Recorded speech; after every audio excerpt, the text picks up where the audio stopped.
हाय दोस्तों, आज के वीडियो में हम लोग सीखेंगे कि जीएसटी को पेमेंट कैसे करते हैं। तो अभी अभी मैंने एक कंपनी बनाया है, एक आइटम परचेज और सेल कर दिया, तो वो जीएसटी में परचेज सेल हो चुका है। अब इसको टैली में पेमेंट कैसे करेंगे। पेमेंट करने के लिए जहां भी जीएसटी नंबर मांगा जाता है वहां पे सही सही जीएसटी नंबर डालना है। जहां भी एचएसएन कोड मांगा जाता है वहां पे सही सही एचएसएन कोड डालना है। और परचेज करते समय सप्लायर इनवॉइस नंबर, थोड़ा जूम कर दीजिए, सप्लायर इनवॉइस नंबर यहाँ पे डालना है। अगर ये ऑप्शन आपके सिस्टम में नहीं आ रहा है तो इसको F12 करेंगे और यहाँ जो ये ऑप्शन है प्रोवाइड सप्लायर इनवॉइस डिटेल, इसको यस कर देंगे, सेव कर देंगे, तो वो ऑप्शन आना शुरू हो जाएगा। फिर आप वहां पे डाल सकते हैं डिटेल और इसको डिटेल डालकर सेव कर देंगे।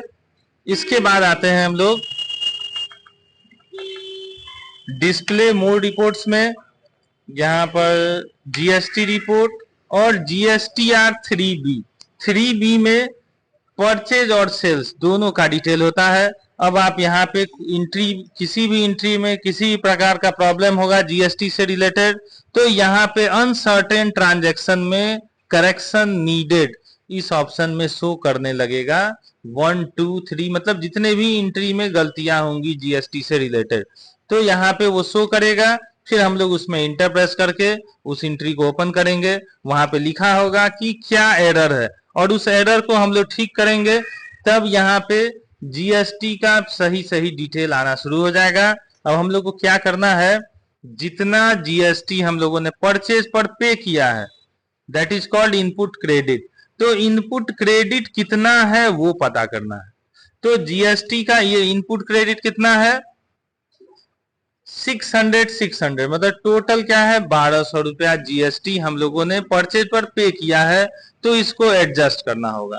तो एडजस्ट करने के लिए किससे एडजस्ट करेंगे, जो जीएसटी हम लोगों ने सेल्स करके वसूला है उसमें से, मतलब जो रिसीव हुआ जीएसटी उसमें से जितना पे कर दिया गया है उसको क्या करना है, एडजस्ट करना है।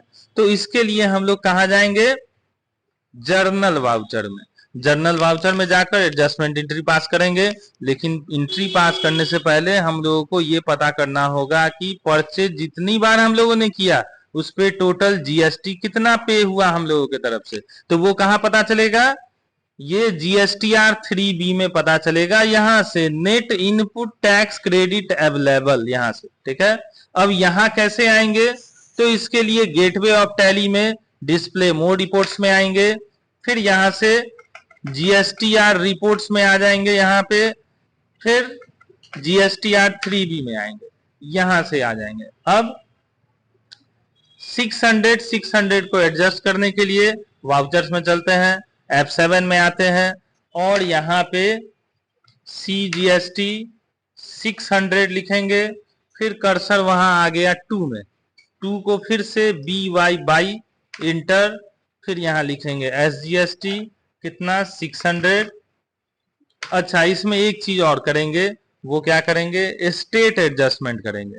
यहां कर्सर लाकर क्लिक करेंगे या ऑल्ट जे करेंगे, GST tax of type of tax GST select करेंगे। नेचर ऑफ एडजस्टमेंट में decrease in tax liability select करेंगे और यहाँ पे एडिशनल नेचर ऑफ एडजस्टमेंट में अदर्स वाला ऑप्शन सेलेक्ट करेंगे और तब हम लोग ये एंट्री इस तरह से पास करेंगे।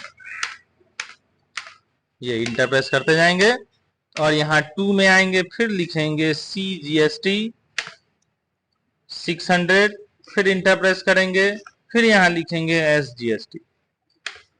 तो ये क्या हुआ, सेल वाले जीएसटी में से परचेज वाला एडजस्ट हो गया। अब इसको सेव कर देंगे, एडजस्टमेंट हो गया। अब हम लोगों को जीएसटी पे करना है। जीएसटी तो ऑनलाइन पे होता है, तो जीएसटी पे करते हैं बैंक से। तो हम लोगों को एक लेजर और बनाना होगा, बैंक का लेजर बनाएंगे, यहाँ ग्रुप डालेंगे बैंक अकाउंट, सेव कर देंगे। अब एक ट्रांजैक्शन और करना होगा, बैंक का लेजर बनाए हैं तो फिर बैंक में रुपया भी तो जमा करना होगा। तो कंट्रा वाउचर में आते हैं, यहाँ पर लिखेंगे कैश अकाउंट क्रेडिट हो जाएगा, 5000 रुपीज जमा करते हैं और यहाँ बैंक डेबिट